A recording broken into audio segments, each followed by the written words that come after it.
I'm up good in Iowa. We're up good Excellent. everywhere. Unfortunately, I'm not running except here. We'll have you back, sir. We're up and everywhere, but I'm not running, Peter, unless you say I can. Right? Don't leave that up to me. Anyway. Well, thank you very much, everybody. We very much appreciate it. This is a big afternoon. They all are, in a way, because all of these things that we do are very important. This afternoon, I'm thrilled to sign a historic executive order expanding access to high-quality retirement savings accounts for millions of Americans. In my State of the Union earlier this year, I promised to make these same types of retirement accounts enjoyed by the federal employees available to all Americans. So that's what we're doing. It only seemed fair. It's really a tremendous situation for all Americans. That was really much promises made. As I say, promises kept. I'm thrilled to be joined by incredible people that I know and the warriors. Jason Smith, these are Congress people. Brian Stile, Mike Carey, Lloyd Smucker, Bill Heisinger, Ryan McKenzie, John McGuire, Zach Nunn, Derek Van Orden, Jeff Crank, Nick Begich, Monica De La Cruz, and Mike Lawler. Warriors, every one of them, they're great people. They fought very hard for what we're about to sign.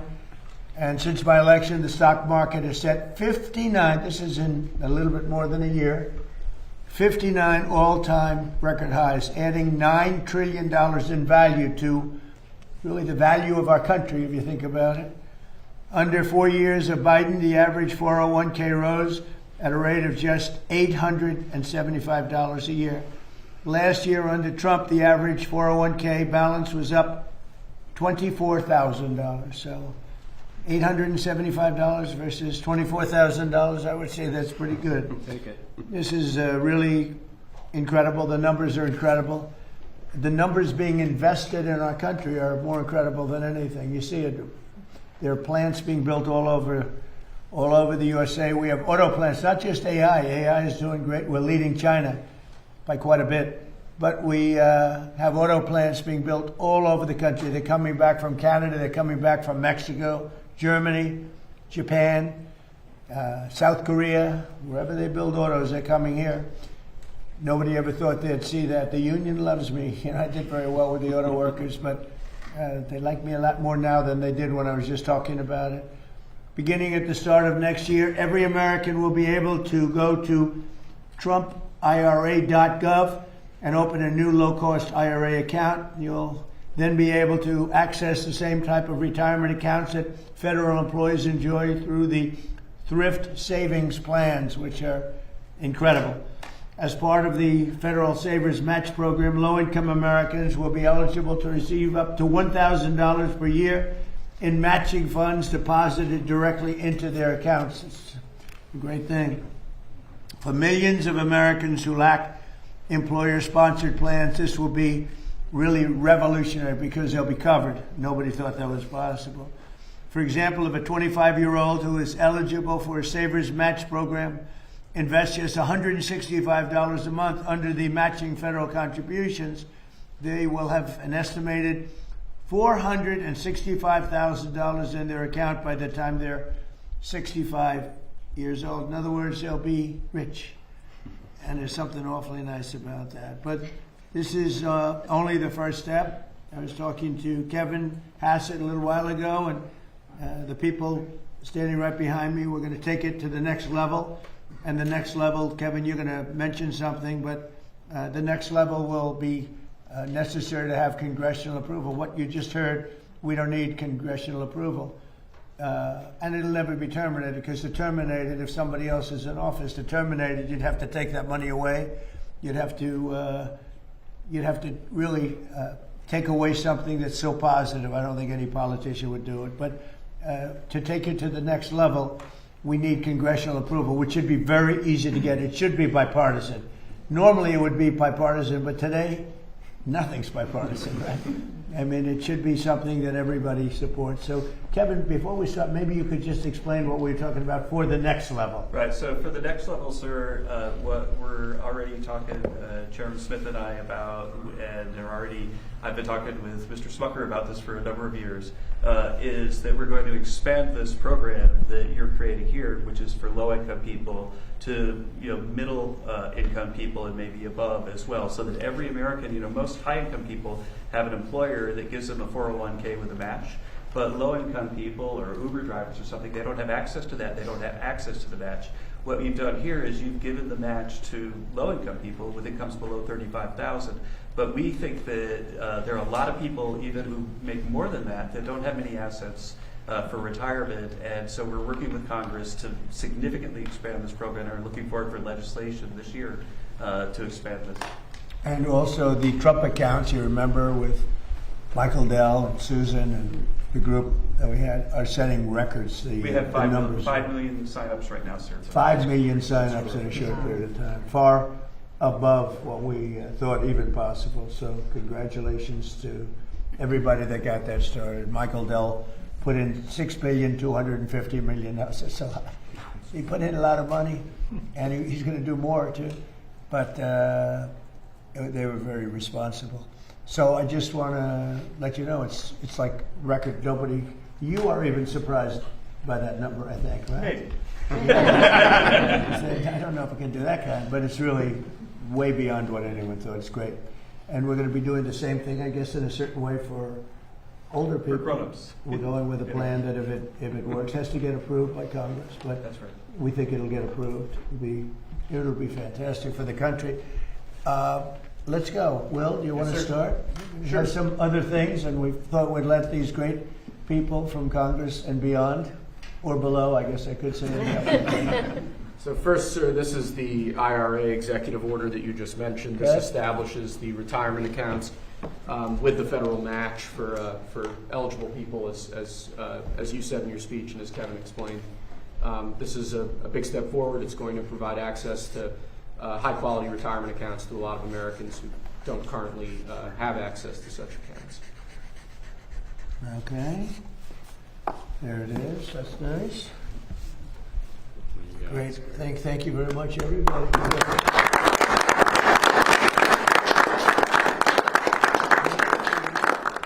We'll do some that aren't associated with this, and then we'll talk about this with the press. You'll ask some questions of the Congress people, okay? Because they were really responsible for this. All right? Yes. Who would like to hold it? Good. Popular guy. Okay, let's go. This is a presidential permit authorizing the Bridger pipeline, sir.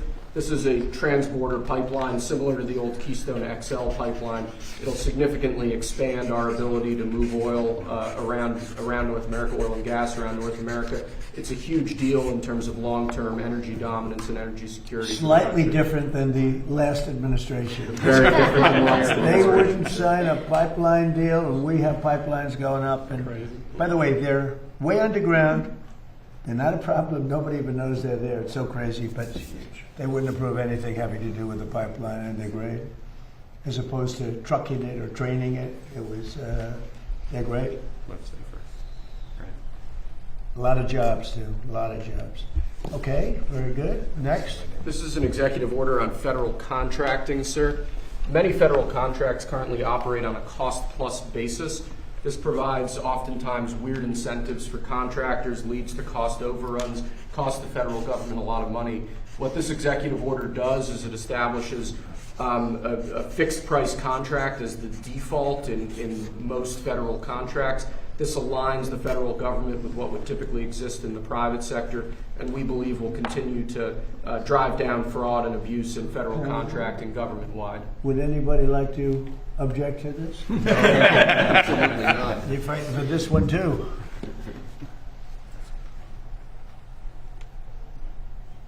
Okay, thank you. Next. You previously announced that we were withdrawing Casey Means as the Surgeon General, sir, and appointing Dr. Saphir, or nominating Dr. Saphir in her Nicole. place. Yeah. That on the left is the withdrawal, which will later be transmitted to the Senate, Okay. and on the right is the new nomination form for our new Surgeon General nominee. Nicole Sapphire, she's with Fox, was with Fox. Isn't with Fox anymore, Peter? But she's great. She'll be the Surgeon General. Well said, I believe she's with Memorial Sloan Kettering in New Jersey, sir, and she's an outstanding doctor. She is.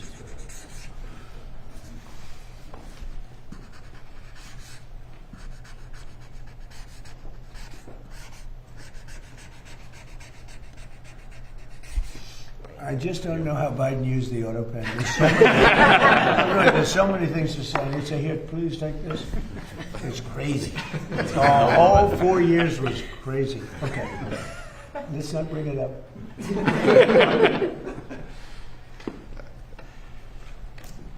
She's going to be great. Surgeon General. Thank you. This is a proclamation declaring this weekend to be National Fallen Firefighters Memorial Weekend. Awesome. As you know, firefighters do an incredibly difficult, dangerous job, help keep us all safe. This is a proclamation honoring their sacrifice and remembering those who have fallen. So Great. Everybody likes that? You bet. Okay. Firefighters. That one deserves some. Okay.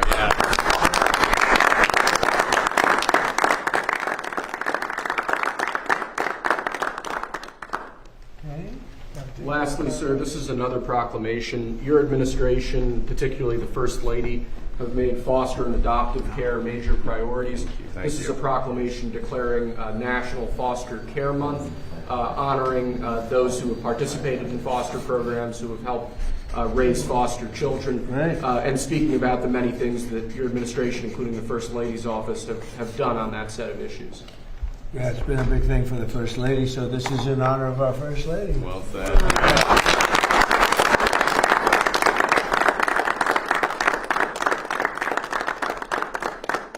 I spent time. That's all I've got, sir. I spent time in foster care. Oh, that's great. Yeah. That's great. God is good. Thank you very much. Thank you, Mr. President. So do you have any questions? Maybe we discuss the first signing first.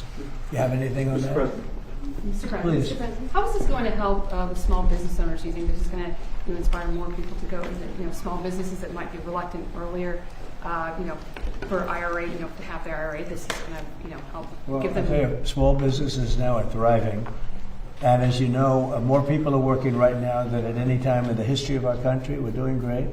And there's more investment being made in the United States than any country at any time in history. And a lot of that's AI, and a lot of that's maybe in a certain way, maybe more importantly, auto plants are all coming back to our country. They're coming back from different countries where they left us, for Germany, as you know, and Japan, and South Korea, and Canada, Mexico. And they're all coming back at levels that nobody's ever seen before. And tariffs did it. I did it. Maybe the election did it, but tariffs did it. And if they build here, they don't have to pay tariffs. We have Germany is giving a lot of companies are coming in from Germany, from Japan. Japan just announced $10 billion more plants going to be built between Toyota and Honda and all the different companies they're pouring into our country. In South Korea, Canada, they're coming in. I don't know what they're doing, but I can tell you they're coming in tremendously from Canada. There's no reason they don't want to pay the tariff, and because of that, they're investing at levels never seen before. We will, for 30 years we virtually didn't build an auto plant in this country, and now we're doing more than we've ever done. So I'm very proud of that. AI is going wild. We're doing great, and we're letting them build their own electric plant. We're actually making them build their own electric plant, so they take tremendous amounts of energy to have a successful plant. And they're building all of the new ones. They're building their own electric plant, like a utility, and any extra they'll either give it or sell it for a good price to local communities and to the grid. So it's going to be fantastic. But we have tremendous amounts of factories being built in our country now, more than we've ever had at any time ever before. And we have the biggest investment being made in our country. In the history of our country, by the way, in the history of any country, there's never been a country that has the kind of investment coming in that we have right now. And these things are being built right now. So you're not going to see the results. I mean, you see construction results. You notice the construction workers are through the roof. But when they open, the numbers are going to be staggering. Do you have a question? I certainly do. Thank you, Mr. President. You had some good economic news, GDP, 2% growth. Yeah. Moving forward, your business equipment surged to the highest level in 6 years. And IRS data shows that the average federal tax return is up by more than 11% when you compare it to the same time as last year. Do you believe It is up over 100%. Do you believe that this is evidence that the big, beautiful tax cuts that you signed into law last year are working? And do you think the economy is going to continue to hum as the year progresses? Yeah, thank you. So the biggest tax cut in history is in the great, big, beautiful bill. And I think, I see it. I actually see it reported where people are shocked at how much money they're making. They can't believe the refunds that they're making. 5,000, 6,000, 7, 8, 9. I saw one last night on television, 11,000 more than she thought she was going to get. And it's no tax on tips and no tax on overtime, no tax on Social Security for our seniors, no tax on social. Nobody can believe it even. And the numbers are far greater than they thought. People that thought they were going to make an extra $500, turns out they're making an extra $5,000. So it's been really great, yeah. And that's going to carry forward. Look, the country's doing really well. And that's despite a military operation. I don't call it a war. I'd rather have a military operation. We're really, Iran is dying to make a deal. I can only tell you that. I don't want to get into it, but they cannot be nuclear other than that. But their Navy's gone, their Air Force is gone. Every ounce of any form of equipment practically is gone. Their drone factories are about 82% down, and their missile factories are almost 90% down. And many of their missiles have been knocked out. They used some, but we knocked out more than they used. And it's pretty amazing what's happened. They want to make a deal. But despite the fact that we are in what some people would call a war, we just hit a new high today on the stock market.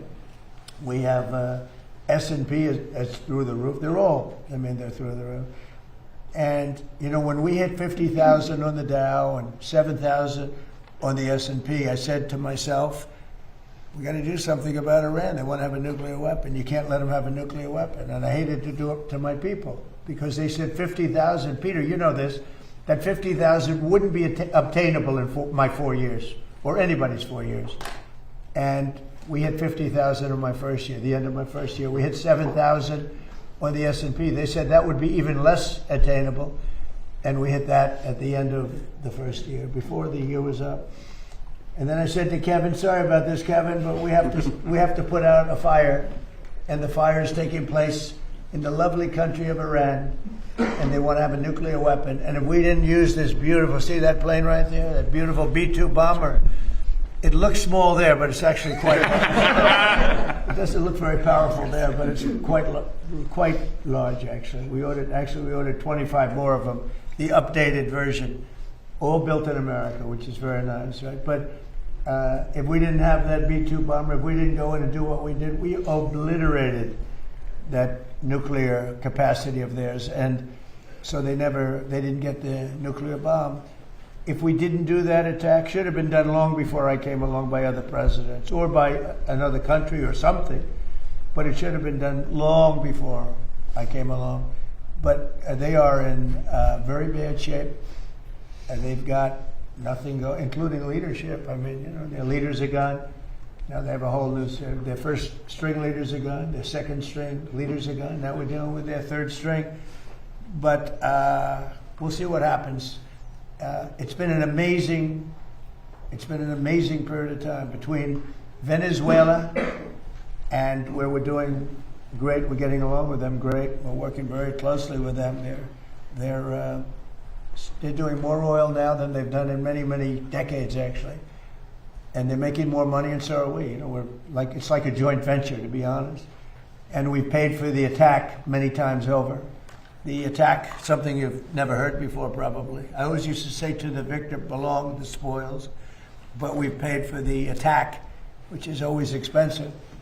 But it was a less than 1 day attack. It was actually a 45-minute attack. And that's a good, they have a good military in Venezuela, but they did not expect that and that and that and that.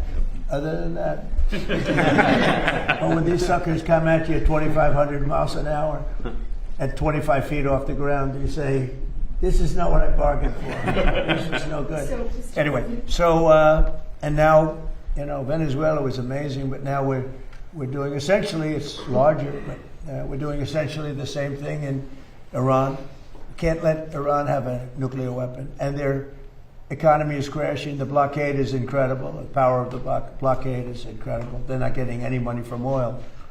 And hopefully it can be worked out very soon. Yeah. Iran is proving to be very stubborn. The talks seem like they are stalled. Are you getting antsy to break the ceasefire? Well, I mean, I don't know what stubborn is because really nobody knows what the talks are except myself and a couple of other people. They want to make a deal badly. We have a problem because nobody knows for sure who the leaders are. It's a little bit of a problem, The leaders have been wiped out along with their military, almost all of their military. I mean, think of it. 159 ships was their total Navy.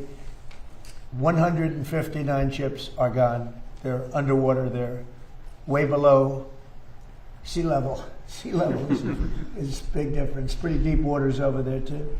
So, I don't know that we need it. We might need it.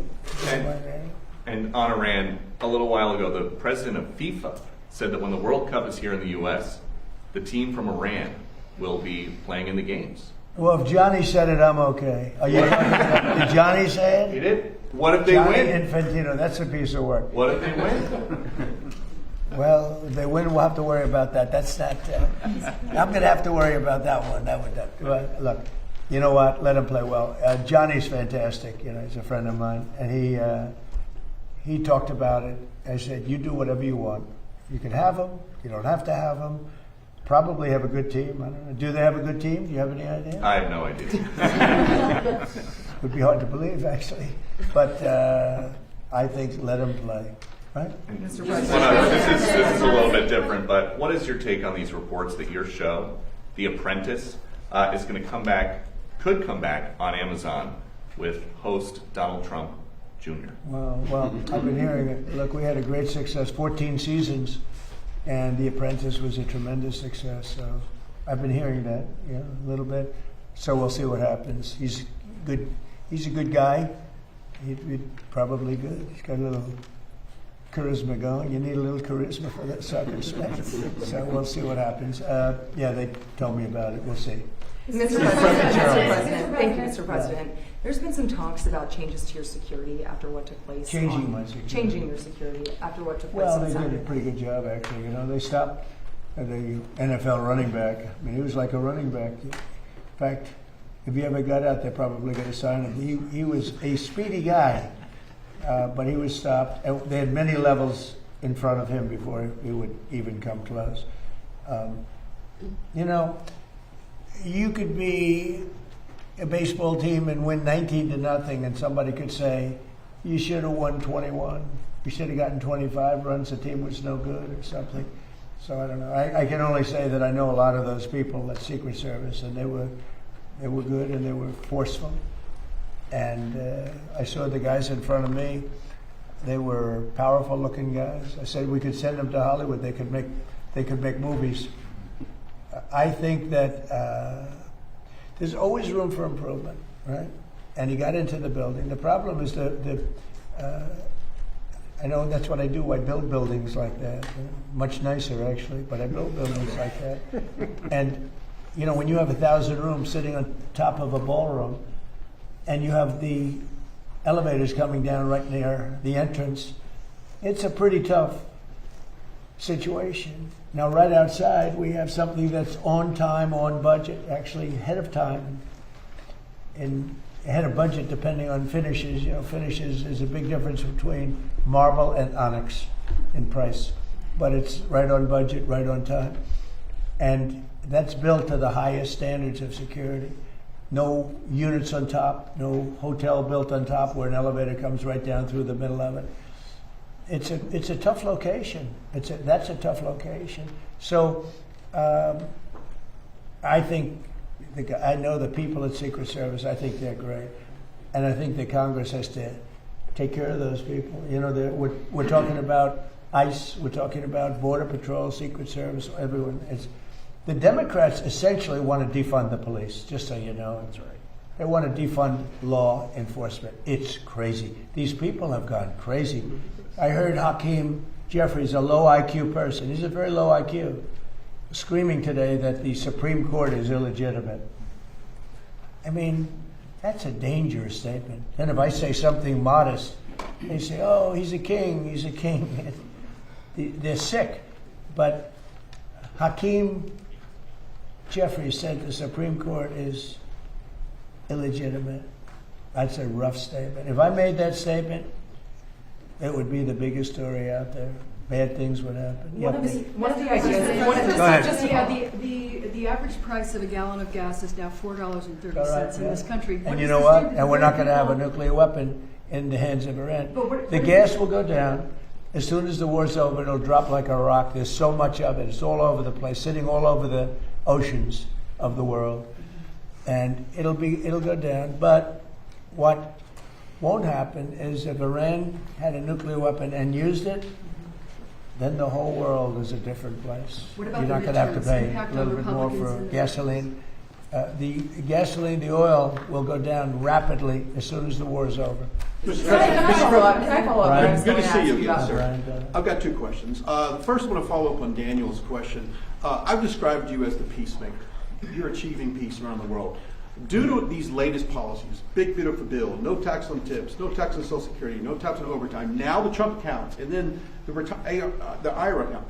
Could we describe you as the wealth maker? Well, I'm helping people out. That's a nice question, actually, but I'm helping people out. These people are with me. You know, these are great people, and feel free to speak up if you'd like, because they wanted this to happen, and we got it done. And they're Republican people, I think, in all cases, right? In all cases. It's crazy. We need, like, always unanimous, because the Democrats, they will vote against anything, no matter how good. If they had their favorite thing in the world and we happen to want it, but we found a new strategy. We're going to oppose every single thing that we want, and we'll get unanimous votes. So I'm going to come up and oppose everything, Brian, from this point forward, and they'll vote for it. Go ahead. Second question. You created Space Force on the second end, towards the end of your first administration. Right. You just had the Artemis II crew in here. I know it's a big accomplishment. What do you see moving forward, the duration of your administration in terms of space exploration? I know that was a big moment for you. Well, doing Space Force I think it's going to go down as one of my more important things. It's turning out. Even a lot of these great military operations that we have right now, when you look at Venezuela, when you look at like the decimation of Iran, which was considered powerful, it was the bully of the Middle East. And a lot of that took place so effectively because of what's coming out of space. When we did Space Force, when I did Space Force, I'm very proud of it. Space was like, we were third. China was first, Russia was second. Now we've leapfrogged. We're way ahead of China, we're way ahead of Russia. And we made some great choices. The first person that headed Space Force, and really after that we had a couple of really great people heading it. Always very important. And a new person is heading it now. I think he has a chance to be as good as anybody, as good as, maybe better, I don't know. But we've had great people heading up Space Force. It's been very important. It's been very important for what we're doing with respect to the different places. And as far as peace, I settled 8 wars. And people try and dispute it, but then they go over them. And almost in every case, they sent letters thanking me and letters to the Nobel Committee. I don't care about that. Maria was very nice. She gave me her Nobel Peace Prize because she said she didn't deserve it. She was very, very nice. But I settled 8 wars. And in every case, the people, the prime ministers or presidents wrote letters thanking me. And in the case of India, look, the biggest one would have been Pakistan, India. The prime minister of Pakistan said, I saved from 30 to 50 million lives, but it could have been more than that. 2 nuclear nations were going at it. 11 airplanes were shot down. They were in the first week of what would have been a very bad war, and I got it solved. You know how I got it solved? By the use of tariffs. I said, I'm going to charge you tariffs if you guys keep fighting. And they said, oh, please don't do that. You just lifted the tariffs, right? You just lifted some tariffs on whiskey. Is that correct? Yeah, what I'm doing is for as long as I've been here, they've wanted to, Kentucky, which is a great place, and I also won, Jason, by a lot. But Kentucky, with the bourbon, and Scotland with the whiskey, and they've had trade for years and years and years, and a lot of restrictions, a lot of different restrictions took place that didn't amount to much, and it really stopped them. I don't know if you know, it's a barrel trade. They use the barrels from the one to take care of the other, and the barrels are only good for one unit. In other words, they can't be used twice. They can only be used once, but the once makes it a better substance. I'm not a big drinker, so forgive me, but it makes them a big substance and a better taste. But they dealt for years. This was Scotland and Kentucky, mostly Kentucky. And I just took all the restrictions off. So Scotland and Kentucky can start dealing again. And I did it in honor of the King and Queen who just left. They're heading back. It was a big deal. They've been trying to get this for a long time. Yes, you talked about possibly pulling out some troops out of Germany. Would you be considering the same thing for Spain and Italy? I mean, they haven't been exactly on board. Yeah, probably. Yeah, I probably will. Why should I? Look, why shouldn't I? Italy has not been of any help to us, and Spain has been horrible, absolutely horrible. It's NATO. It's not even the fact that they're bad. It's one thing if they said nicely, or if they said, okay, we'll help, but the help is a little slow. But the level, and we helped them with Ukraine. They made a mess out of Ukraine, a total mess. And we helped them with Ukraine. Ukraine has nothing to do, we're an ocean apart. It has to do with them. It's like for them, it's their front door. We help them. And Biden gave them $350 billion, which was insane. It's one of the reasons the war went on. But when we needed them, they were not there. We have to remember that. And so if we ever have a big one, because we didn't need any help with Iran. We had Iran right from the first day it was over. It was over. And now it's even more so. We're so locked and loaded if we want to do. But we didn't need the help. And to a certain extent, I asked them, I didn't need the help, but I said, yeah, we'd love to have you help because I want to see if they do it. And they, in all cases, they said, we don't want to get involved. And the amazing thing is they use the Strait of Hormuz. We don't. We don't use it. We don't need it. We have a lot of oil. Wait a minute. Oh. And they use it, we don't. And you would have thought they would have said, we would love to help you. But they didn't, which I think was a very... And Germany, he's doing a terrible job. He's got immigration problems. He's got energy problems. He's got problems of all kinds. And he's got a big problem with Ukraine because they're in that mess. And he criticized me for doing the whole thing with Iran. But I said, would you like to have a nuclear weapon in the hands of Iran? He said, no, I don't. I said, well, then I guess I'm right. He didn't have any answer to that.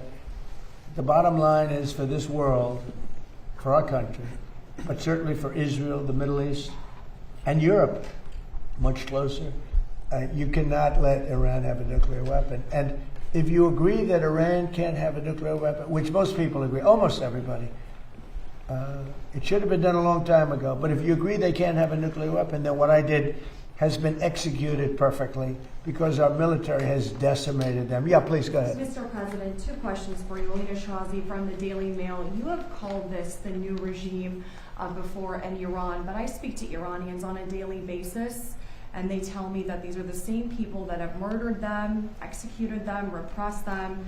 I talked to them through the blackout, and they wanted me to ask you this question. And second of all, Secretary of State Marco Rubio, how come he's not involved in these conversations? Oh, he's very much involved. Marco is he's negotiating with them all the time. Look, Iran killed 42,000 people over the last 2 months, protesters. They were going to kill 8 women whose lives I saved, and I appreciate that they didn't do it. I asked them not to do it. They didn't do it. they were getting ready to hang the women. They were going to hang 8 beautiful women that were, just caught the imagination of a lot of people. People were talking about it. You know, it was inconceivable. You saw those 8 beautiful people, and they were going to be executed that evening. This was a week ago. And I got on the phone very quickly, and I said, don't do it, don't do it. The whole world is watching, don't do it. And they didn't do it. I appreciate it. I guess 4 were released, and the other 4 are going to be released in a month. They were ready to be executed that night.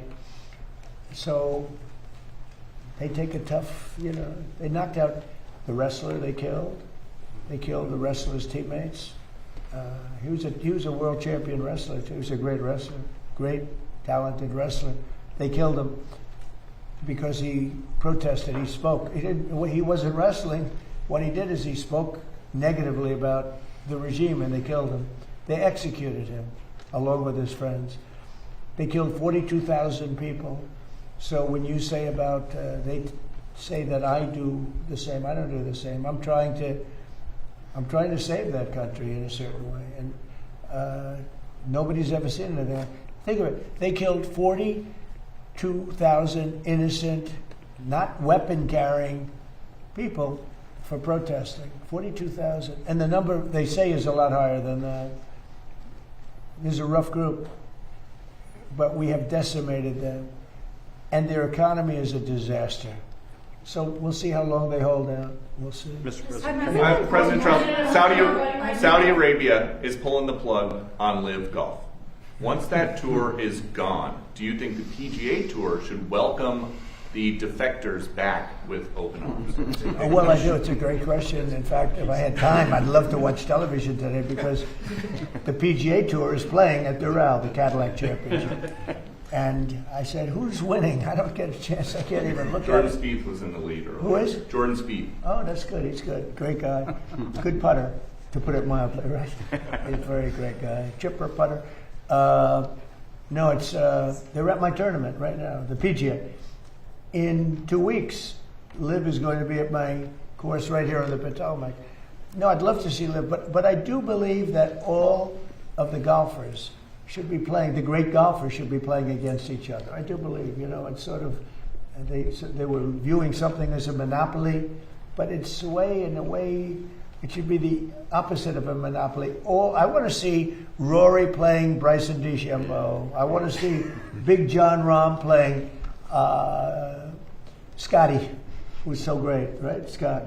Scotty Scheffler is great. And I want to see him play John Rahm and Bryson and all the different guys. They have great players on the Live. But it's almost like people want to see that. That's why the Masters was so good, because you saw everybody together. Patrick Reed played great. You know, he's on Live and he played great. And they all did. They all played. They're great players. I play with them. They're very good. When I think I'm a good player and then I play with them, I don't think I'm that good. Yeah, but there's something nice about all of the players playing together. Now they'll all be accepted by the tour. There's no question, because they're great. If they weren't, you know, but the tour really will. The tour wants to have the best player. You can't have the best player that they're boycotting. Now they may do something, you know, a little bit, but they'll all be back on tour and it'll be great. And you know, having one tour. Now I don't know that what's happening with Liv. I'm not sure what's happening with Liv, but they are playing at my course 2 weeks on the Potomac. Beautiful course. But right now they're playing at Doral, which I own, and if we end this early, I'll be able to watch for about 3 minutes. I get back onto the economy and every other subject that we have, including Iran. We're doing so well with Iran, so I think so. I just want to follow up on that. Yes. Thank you so much, Mr. President. Jennifer Schonberger with Yahoo Finance. Question on clarification of the Trump IRAs versus a regular IRA. Right. Does it come down to the difference of a federal match? Who would qualify for that? And secondly, do you have any reaction to Federal Reserve Chair Jay Powell staying on the Board of Governors? Were you prepared to take any action on that front? No, I don't care. If he stays on, he stays on. That doesn't. I just wanted to make sure that Kevin became the head. It's very unusual that they stay on. You know, I predicted he would, because you know who's going to hire him, frankly. So I predicted he would stay on, but you know he's a negative. I think he's a negative force. The thing that angered me about him more than interest rates was the fact that he could allow a building to cost billions of dollars more than it was supposed. I could have built that building. I could have renovated and fixed that building, which is what I do. I always did well with it for $25 million. They're going to spend maybe $4 billion. It's not even close to being opened. You know, Kevin, who's going to be fantastic, I don't know if he's going to have an office. I'm going to have to put him right here. I'm going to give him that. We'll cut the oval in half. I'll give him half of the oval. No, it's, I think, I'm very happy about Kevin. I think Kevin's, he's a star. And the other Kevin, we're going to talk to you. Could you answer her question? Yeah, sure. It's a great question, and the match is a super important part of it, and it's one reason why we're calling on our friends here to potentially expand it so that right now the match is capped at $35,000, but there's a whole academic literature that this match has a big effect on people's willingness to save and their long-run welfare. And so the differences really are the match. We're creating the TrumpIRA.gov website, so it'll be really, really easy for people to have access to private companies that have to follow the TSP rules that are really low cost and so on, so that they'll get the best possible investment. And finally, you've noticed that Michael Dell has given money, promised money for the Trump accounts. We've also made it clear that the Trump IRA charities can contribute to other people's accounts. And I imagine this will boost the stock market and economy Yeah, further. yeah. Do you want to mention phase 2? We're doing phase 1 today because I can do that without Congress. But phase 2 is going to be something that would be unbelievable. Do you want to just give a little Sure. summation? We'll be going back to Congress to ask for this. Right, so the basic headline is that if you look at the huge success of Australia in their retirement savings accounts, that we're working with the Treasury Secretary, he and I, and Jason Smith and other members in Congress to come up with something that's pretty close or in the direction of the Australian system. Or better. Or better. No, they had a couple of little glitches that we'll get rid of. But there's absolutely no contemplation of harming Social Security in any way. This is meant to be an add-on for that. It'll be very exciting. It's going to be great. We'll be pretty quick, pretty fast. We're going to move pretty fast. Can I follow up? Something that we talked about. Something that we talked about a couple weeks ago. There's all these missing scientists who had access to classified material. A bunch of them have turned up they're either missing or they've turned up dead. Have you been briefed yet about whether or not these cases are connected? Yeah, I have. And can you tell us if they are connected? Well, so far, I mean, they're individual. We have a lot of scientists, so when you see, you put together 10, it's a lot, but it's, a very small number compared to what overall. We have a lot of scientists. I was asking that question. Thousands, hundreds of thousands of scientists. So, some of them that we looked at are very sad cases in some cases. Some were sick. Some left this earth self-inflicted. Some had other things. So far, there's not a major. Sometimes there's a little bit of a connection anyway, and you say, "Oh, this is a terrible thing." But so far, we're finding that there's not much of a connection. We'll let you know. We're going to be doing a full report on it. It's very serious stuff. I just want to follow up on my question earlier. Have you been informed if the Secret Service agent who was shot on Saturday, if that was from friendly fire or if it was from the suspect? Well, they say it was not friendly fire. So you're hearing that it's from? Well, that's what I heard. I heard that. They said it wasn't friendly fire. Okay. It was actually reported. You read the reports because it was actually reported. Yes, sir. I read through the DOJ memo. Yeah, well, then why do you ask me the question? I don't believe it said that the agent was struck by. I'm just saying they said it wasn't friendly fire. And he hasn't been charged It wasn't yet. us. Okay, and he hasn't been charged yet with that. Of course, that could come. I want to follow up on the security changes. Is there talks about you potentially wearing a bulletproof vest moving forward, given you have now been shot at I don't so know if I many can times? handle looking 20 pounds heavier. These guys, they look so good. Some of these guys are physical specimens. Some of these guys have traveled. I don't want to be near him. If you want to gain 20 to 25 pounds, get a vest. And Liv, frankly, the vest did an amazing job because it took a bullet close up. And he didn't even want to go to the hospital. I mean, we sent him to the hospital just in case, but he didn't want, it's still a hit. But he didn't want to go to the hospital. The vest totally protected him. Still a lot of power behind that shot, though. That's like getting getting hit by Mike Tyson. But it's amazing. I've been asked about that, and I guess it's something you consider. In one way, you don't like to do it because you're giving into a bad element, and so I don't know. But I have been asked about it. How nervous are you about it happening again? Another assassination attempt? I don't think about it. You don't think about it And at if all? I did, I wouldn't be doing a very good job here. I'd be thinking about nothing but that. I don't think about it. I really don't. I don't think about it. If I did, I wouldn't be effective. Okay. Mr. President, Right. real quickly, you pushed on Truth Social, calling on Senate Republicans to blow up the filibuster. They It is should. a big issue with MAGA. MAGA wants you to get rid of it. They should Why do don't they it. do it? Why don't they do it? I don't know. I have no idea. You know why? I guess because they have 3 or 4 that are like hard line, same ones that are hard line, no to everything, and you don't have all of them. You know, we have a very small majority. John Thune's a good man. I said to him, John, just go take the vote. Let's expose who the people are. But you know, if we got rid of the filibuster, we could vote on the Save America Act, voter ID. You know, you act so good. I love this. Yeah, He's a everything. great guy. I'm curious. Even though I don't love his girlfriend too much, okay? I won't tell you who the girlfriend is. But I like him, and I've always liked him. Thank you. I'm actually curious. It's great that he hasn't changed. I'm the same But man. Brian, I think here's the problem. It's not even imaginable to me why. And people are angry about it. People are angry. I'm talking about Republicans who are angry about it. The filibuster should be terminated. If the Democrats ever get a shot, which probably, based on history, sometime they will use it in the first minute of the first hour, and they will execute all of the bad things. 21 justices, you know, they really like 21. I heard 13, but they really want 21 Supreme Court justices. And they really want to have D.C. and Puerto Rico become states. That would mean automatic 4 senators go into the Democrat column.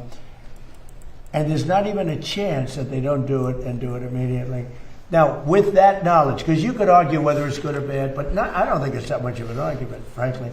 But you could argue, with that knowledge that they're going to do it immediately, why wouldn't you do it as a Republican? Unless you have bad motives almost. But if we did it, we could pass one bill after the other. We could pass laws and acts and things that we never even dreamt of passing. And you know what else? We wouldn't lose for 50 years. You know, if we terminated the filibuster, we would have a 50-year run. You'd stop cheating. I mean, look, they're professional cheats, and they're great at it. That's what they're best at, because you can't get elected with their policy. You can't get elected with men and women's sports, with transgender mutilization of our children, with open borders for jails to be dropped into our country, and mental institutions, and drug dealers and murderers. Think of it, 11,888 murders come into our country. Nobody even talks to them about it, right? We got a lot of them out because of, you know why? Because of ICE, which they don't want to fund. They're defunding our police. When they defund ICE and with Border Patrol and Secret Service, they're defunding our police. The same thing as they're doing with an officer on the street corner. So why the Republicans Senate doesn't just sit in there and just do it and take a negative vote and do it again and again like the Democrats do. They go again and again. The war power. I'm negotiating a deal with Iran. And every week, every 3 days, they put in a thing that the war should stop. And people ask me, how the hell do you negotiate like that? You're destroying them. Every day I read, think of it, we militarily decapitated the country. And every day I read about how well they're doing militarily. They got nothing left. They're done. And yet I read in the New York Times, I see on that stupid CNN, which I only watch because you have to watch a little bit of the enemy. So I watch it for a very short period. But you have to, you have to be smart. And if you see CNN, you'd think they're winning the war. If you read the New York Times, it's actually seditious, in my opinion. You read the New York Times, you actually think they're winning the war. I read some of these columnists, but it all starts from the top. it's a terrible thing. So we're negotiating with them, and they read how well they're doing, and they're sitting in a cave, and all their leaders are dead. Everyone's dead around them. Missiles are all over the place. They have no Navy. They have no Air Force. They have no nothing. We can fly right over the middle of Tehran without being shot at because they have no anti-aircraft. They have nothing. And they're reading that they're winning the war. They're trying to figure it out. They get the New York Times, I guess, in some form. And they think we're crazy. But you know, I'm supposed to be negotiating, and they make you negotiate from weakness, not strength. But the difference is I don't care. And everybody knows the facts. We are decimating that country. I got a call today from another country that's more on our side than that Middle Eastern country, saying, sir, please don't hit them anymore. They're decimated. Please. He's actually helping them. He's actually saying, please. And yet the New York Times will tell you that they're winning the war. It's so sad. I hate to even say that because when I say that, people out watching, they'll say, oh, maybe they'll win the war just by the fact that I'm saying it. Right. And it's so ridiculous. They're being decimated. We have the greatest military in the world. And one thing that's come out of this and Venezuela, some of the things that have happened, I rebuilt the military in my first term. Thank you. And did a good job. And also the first year of this term. We have the greatest military in the world. When I spoke with President Xi, when I spoke with President Putin, I have great respect for what I've done and what our military does. We have a military like no other. You know, when we attacked Venezuela, their equipment, none of it worked. It was all good equipment, but it was discombobulated. You know what that means? They pressed the buttons and nothing happened. They said, what the hell's going on? They heard that weird buzzing sound from way up high. It's amazing how great our military is. And for us to read, it's like the B-2 bombers right there. Late at night, 8 months ago, they went into Iranian territory, and Iran was waiting for them. And they were firing at the wrong targets. They were firing at their planes, but they didn't see them. And with no moon, dark at night, they dropped each plane at 2 bombs, 14 bombs. Every one of those 14 bombs went right down an air chute. Think of it. They followed the beam right into the chute. And every single one of those bombs, very powerful, 200,000-pound bombs, every one of those bombs went right down an air chute. Late at night, think of it, late at night with no moon, you couldn't see a thing. They put those, and they went into territory. All of a sudden, I was watching, they got faster. Then they go like that because the bombs go faster when they head down. I wouldn't want to head down. I'd head up. I'd want to get the hell out of there. And they let the bombs go. And then the first one that let them go was a perfect hit. He said, skedaddle. And that plane turned over on its side. And it went back to a place called Missouri. If you don't mind, Jason. God's country. It went back. It wanted to say hello to a very powerful congressman, by the way, from Missouri, Jason. So every one of those bombs, and yet before they landed, CNN came out with a report that maybe the damage wasn't that great. The damage was far greater than we said. It was obliteration. And when the Atomic Energy Commission went there 1 week later, they say Trump was right. It was obliteration. And they still haven't been. They've had possession of the site. They haven't been able to do anything with it. That stuff is buried. And the reason I took I was angry about it was because it's disrespectful to those pilots and those incredible people, including the people that maintained the planes.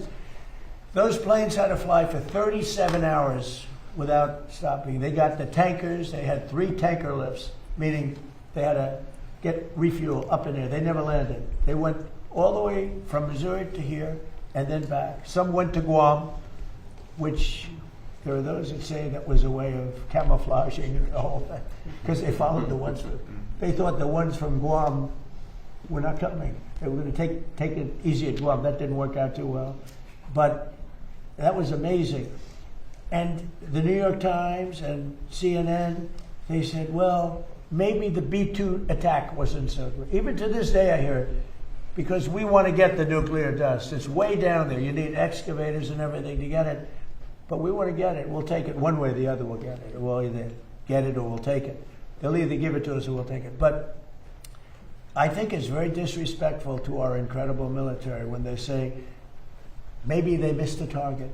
Every single bomb hit the target. Then on top of that, we shot from submarines 30 unbelievable missiles that also hit the target on top of that. It was complete obliteration. And it was confirmed by Atomic Energy. But even the other day I saw on CNN, well, I don't know. They want the stuff, so therefore the bombs didn't hit. Yeah, we want the stuff. It's way buried. But we want to get it. We will get it. It won't even be hard. But they have to respect our military. They have to. If it were a miss, I tell you, it would be fine. It would have done a lot of damage. But these bombs went down the air chutes. They'll never build air chutes again in a mountain. They built these air chutes to get a little air up there. They'll have to find a different way because it didn't work. But our military is amazing. There's never been anything like. We have the most powerful military on earth, and it's too bad we have to use it, but we're doing really well. So we'll see how that all works out. Thank you very much, everybody. Thank you, Mr. President. Thank you. Oh, yeah. How do you like the new floor? So we had what I do best is build. That's what I do best. I think I say to people, am I a better builder or politician? And most of them say politician, but that's okay. What I do best is I build. The ballroom will be just like that. So I went out and I have a special black granite. Granite is the most powerful stone there is. Marble is much weaker than granite. I like marble more because marble can be more beautiful, but it's a much weaker stone. When you look at grave sites and you look at a marble plaque, 100 years old, you'll see oftentimes you can almost not read it. When you look at a granite plaque, 100 years old, it looks like it just got put there yesterday. That's a test. But we have the finest granite anyone's ever seen. It's called flawless granite. There's very little of it. And I replaced broken slate that was put here many years ago. I saved the ramp because it's in honor of FDR. FDR right up there, he had that built as a ramp. They said, oh, sir, we'll straighten it. I said, no, you have to leave the ramp. It was built. That ramp was built for FDR with the wheelchair because, it's pretty good slope. But a lot of people say, why is it a ramp? They say, because of FDR. They say, I get it. But we say that. But we replaced the broken slate. And slate, by the way, is meant for a roof. It's not meant for a sidewalk. And we replaced it with granite, the highest grade granite. It's valued at, they value stones in terms of, that's valued at 1 million plus. That means 1 million plus years. A marble will oftentimes be valued at 200 years, 300 years. This is giving you a little lesson in stone. Somebody would say, he went off on a tangent. There's something wrong. Like I did with the pen. I gave you a little thing on the pen, that pen is better than the one that cost $2,000 that you're handing to everyone. See, this one, I can hand to these guys, that's worth $3. Okay? So, anyway, but I always felt guilty. But they said, he went off on a tangent. I always say, if you don't find it interesting, leave during the. But the granite path. In fact, if you can, let them leave through that door. It's just completed. We had it completed for King Charles. On time, on budget. I paid for it, so it's very expensive. Does he love this? Does he love all this? He loved it. He loved it, and he's seen some nice stone. The Trump Renaissance. This is a Trump Renaissance well, here. We're fixing the White House, Mr. President, what but about it was sort of terrible. People would walk to the Oval Office over broken slate. Again, slate is used on roofs. It's not used where people walk on it, and it's been walked on for a long time, and many broken pieces. So I said to do it right. Now the other thing I did, if you want to have a look. All of the columns, they had 200 years of paint on them, wow. And they looked terrible, and they were chipped and broken, and when you have a lot of paint, and I stripped the columns back down to the original stone and painted them, and you'll see it. But you may want to, final touches, little touch up here with the paint, get a little hit by a couple of these heavy stones, they're very heavy, thick granite. But that granite's valued at over 1 million years, so there was a lifetime. 1 million plus, that's your max. Why don't you walk out there and take a look, okay? I think Well, you'll- Mr. President, and the company that did it, Are we if you look at redoing the setting, Correspondence Dinner in 30 each days? point is perfect. So Peter, take a look. Tell your father if I did a good job. Thank you, Brian. Thank you, press. Thank you, press. Thank you, press.